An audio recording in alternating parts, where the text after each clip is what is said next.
Olá pessoal, hoje eu vim falar sobre a semana 3 de Geografia do nono ano do PET volume 5, tá? O tema é Aspectos Populacionais da Europa, Ásia e Oceania. Bom, em vez de entrar nesse texto aqui, eu resolvi fazer uma pesquisa, né? E trazer um mapa para conseguir explicar melhor como que é essa aglomeração nesses três continentes. Bom, como que ele vai estar falando de Europa, Ásia e Oceania, de cara a gente vê que há uma diferença bem grande entre uma Europa e uma Oceania. A gente vai ver que a Europa aqui, a maior parte dos países aqui da Europa, ele tem uma quantidade elevada de habitantes. Ó. Tendo aqui, ó, vamos considerar esse segundo aqui com 100 habitantes por quilômetro quadrado. Na maior parte, né, somente nesses países aqui do norte, né, da Europa, seria Dinamarca, Suécia, Finlândia, né, esses países aqui que bem aqui ao extremo, é bem frio mesmo, que teria uma quantidade de habitantes um pouquinho menor, mas se considerar somente aqui ao centro aqui da Europa, a gente vai perceber que ele é bem densamente povoado. Já aqui na Ásia, a gente vai perceber que vai ter algumas regiões da Ásia que são bem povoadas. É, Seria o caso aqui da Índia, né? Esse litoral da China também ele é bem povoado em virtude do restante da China aqui. Aí vai ter as Coreias, o Japão também são países bem povoados. Em contraste que a gente não vai ver aqui, por exemplo, no Oriente Médio, que já são regiões que não se encontram tantas pessoas por quilômetro quadrado, tá? E já que vou indo para Oceania, a gente vai ver que a maior parte da Austrália não é povoada. Isso explica porque a maior parte da Austrália aqui, do continente, do país da Austrália, é deserto. E aí as outras ilhas também tem pequenas quantidades de habitantes, tá? Nenhuma, mesmo a Nova Zelândia sendo um país desenvolvido, não tem essa característica de ser altamente povoado, tá? Aí lembrar que somente algumas partes aqui da Austrália que não fazem parte do deserto, que é onde a população vai se concentrar mais, né? Principalmente aqui, esse sudeste, né? Vamos assim dizer, da Austrália. E aí com isso a gente vai ver que existe uma diferença entre essas cidades, na paisagem, né?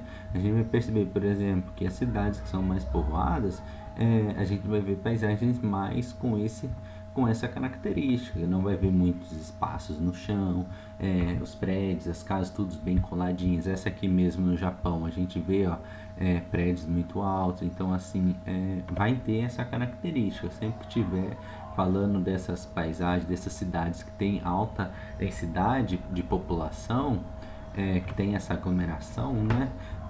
Vai ter essas características, já que assim não vai ter como construir casas para todo mundo, eles começam a fazer as construções verticais, que seriam esses prédios aqui. E já fazendo um contraponto, eu peguei uma cidade aqui da Sibéria. Sibéria fica na Rússia e ficaria mais ou menos nesse lugar aqui do mapa. Então assim, a gente vai perceber que não tem tantos habitantes por quilômetro quadrado. E aí você percebe que a cidade, por mais que também tenham prédios, mas não são prédios tão altos, dá até para contar quantos andares, e a gente vê mais espaços, até entre eles mesmo. É, não tem essa necessidade de ter que aproveitar todos os mínimos espaços para que a concentre, né? Para que consiga abordar toda a população naquela cidade. Então a gente vai ver aqui até de fundo mesmo, tem mais espaço livre, a gente vê mais parques. Então assim, aqui ainda por ser gelo, a gente não vê essa questão da mata, mas em outros países que não tem essa concentração de população, não tem essas cidades tão grandes, a gente vai ver também que tem bem mais mata, tá?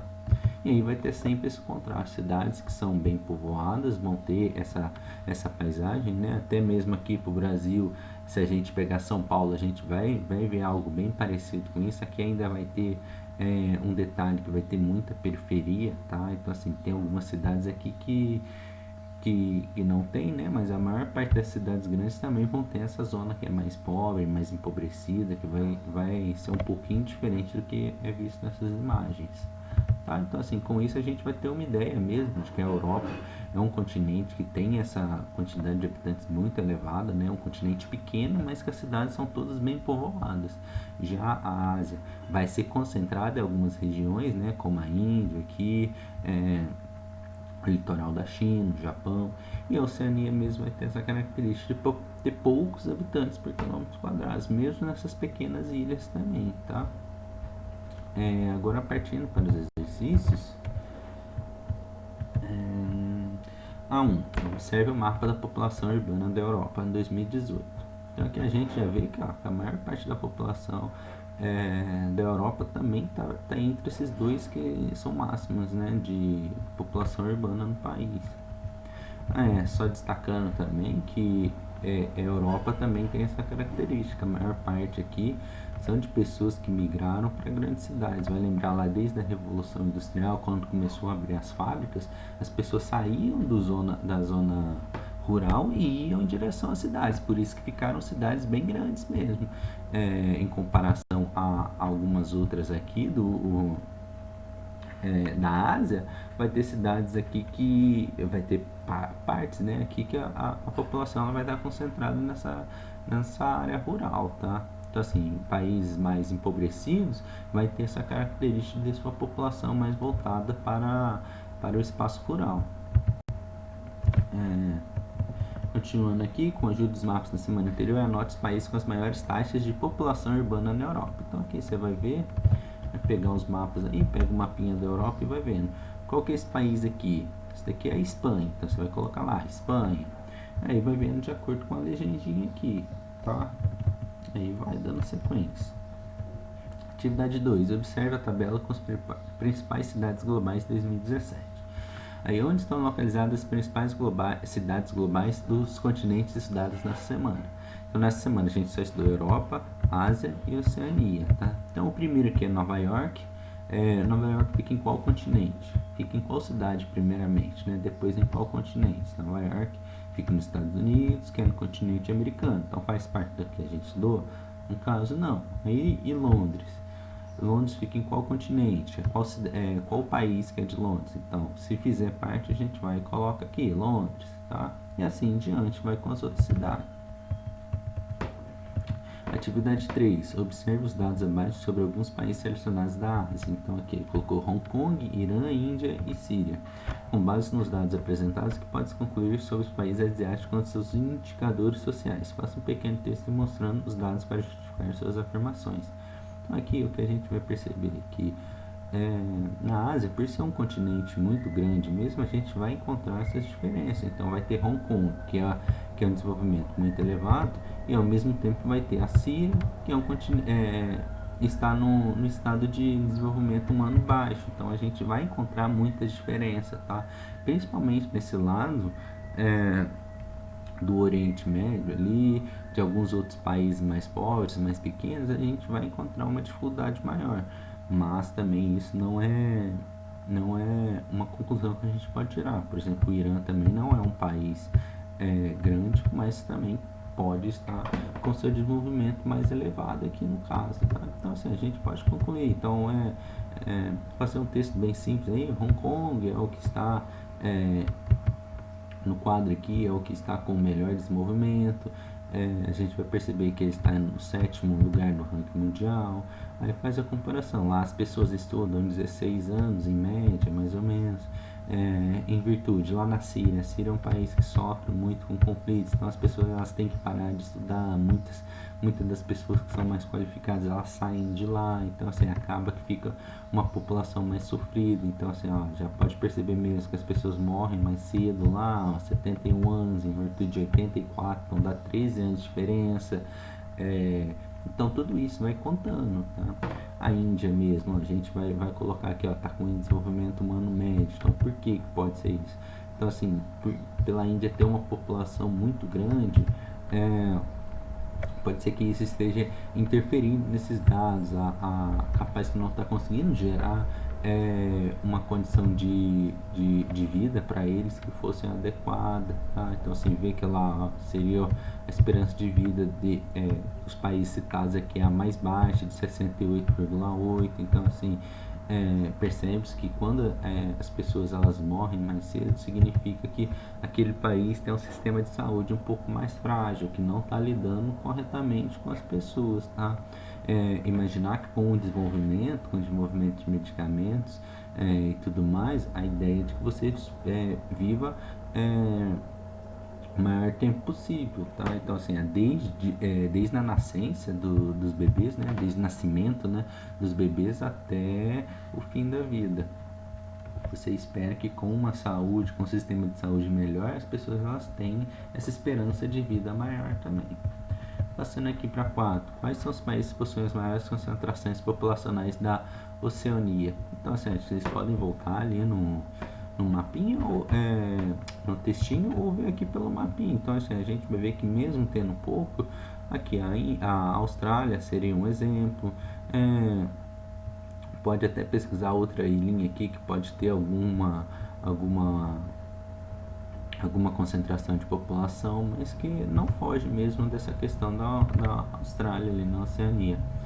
E assim, que explica a situação dos povos nativos da Oceania a partir da colonização europeia até os dias de hoje. Possível pesquisa na internet ou em livros didáticos.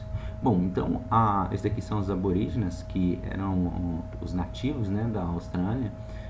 Eles também não foram muito diferentes do que aconteceu aqui com os índios brasileiros, os índios da América. Eles também sofreram essa exploração. Eu fiz até uma pesquisa aqui, e vou ler aqui um pedacinho. Com o processo de colonização do país, ocorrido em 1758 pelos ingleses, deu-se início ao massacre das comunidades aborígenes. Muitos eram forçados a trabalhar em lavouras sob regime de escravidão. Os locais considerados sagrados foram destruídos pelos colonizadores. Não satisfeitos, soldados ingleses visitavam as aldeias oferecendo presentes, fingindo uma aproximação amigável. No entanto, outros soldados envenenavam a água e os alimentos dos aborígenes com arsênio. Arsênio é um elemento venenoso, no caso, que eles usam. Várias pessoas, inclusive crianças, morreram em consequência do envenenamento. E aí, com a obtenção da independência australiana, em 1991, os aborígenes passaram a sofrer com a discriminação da população de seu próprio país. Olha lá, essa revista Stolen Generations consistiu-se numa tentativa de limpeza étnica comandada pelo governo nacional. Na verdade, nem é revista, né? Uma iniciativa de limpeza étnica aqui no caso. Homens invadiram as tribos, raptaram crianças, inclusive bebês, muitos foram retirados de sua família e pouco se sabe a respeito do verdadeiro paradeiro das mesmas. Então, essa ideia aqui, ela aconteceu na maior parte dos países que foram colonizados, né? Isso também acontecia no Brasil. Muitas crianças aqui, por exemplo, elas eram levadas, elas passavam a ser educadas para serem que nem os brancos europeus, tá? Então, assim, e aí, como muitas delas às vezes estavam grandes, já não conseguiam mais conviver, elas sofriam e não tinha como se destratar, né? Já que quem estava ali no poder, você não tinha com quem questionar o porquê daquilo acontecer, tá? E aí a gente vai ver, atualmente os aborígenes são minoria na população da Austrália, 1%. Entretanto, representa a maioria nos presídios do país. É comum encontrar pela cidade aborígenes embriagados e muitas vezes envolvidos em confrontos com a polícia. Então, assim, por causa de ser uma etnia que sofre mesmo essa discriminação, que se fica deixando de lado, é natural que eles ficam um pouco atrasados em virtude dos que estão ao lado, que têm uma condição de vida melhor, tá? Então, assim, é por isso que aqui, em 1976, o governo começou a desenvolver políticas com o intuito de minimizar essa triste história. Então, assim, quando você passa a ser um povo sofrido, que sofre, você tem que batalhar para estar sobrevivendo, em virtude de estar usufruindo ou estar se divertindo, aí a sua vida ela tem um contexto muito diferente do contexto, vamos dizer assim, dizer normal, tá? Então, assim, quando você tem que batalhar por algo que passa através de seus avós, dos seus pais terem sido escravizados, é óbvio que isso vai refletir na sua condição de vida também, que é muito difícil uma pessoa que sai da pobreza e cresce de vida de forma rápida, tá? Então, assim, isso como costuma ser gradual, quando se enfrenta muitas barreiras, isso não continua se evoluindo, tá? Então, assim, quando esses povos, não só os aborígenes, né, mas a maior parte desses povos foram colonizados, tanto os africanos também, eles sofrem muito com isso, que eles enfrentam muitas barreiras que foram impostas pelos colonizadores, né, principalmente os europeus, lá, os ingleses, os espanhóis, portugueses. Então, isso vai refletir até nos dias de hoje, tá? E o que mais vocês quiserem pesquisar, e aí vocês podem falar, mas é basicamente entender que os aborígenes, como a maior parte desses outros povos nativos, eles também sofreram muitos ataques, né? Então aqui os indígenas também tinham essa questão de sofrerem, de terem sido escravizados, e hoje também a gente percebe que a população indígena brasileira é bem baixa, né? Em comparação a eles, eram a única população que estava aqui, né? No início. Então é algo assim que explica, né, um pouco de como eles estão nessa situação, que quando eles não tiveram esse desenvolvimento, né, e foram um pouco travados a esse ponto. E aí com isso a gente termina essa semana 3, semana que vem a gente continua, ok? Tchau, tchau.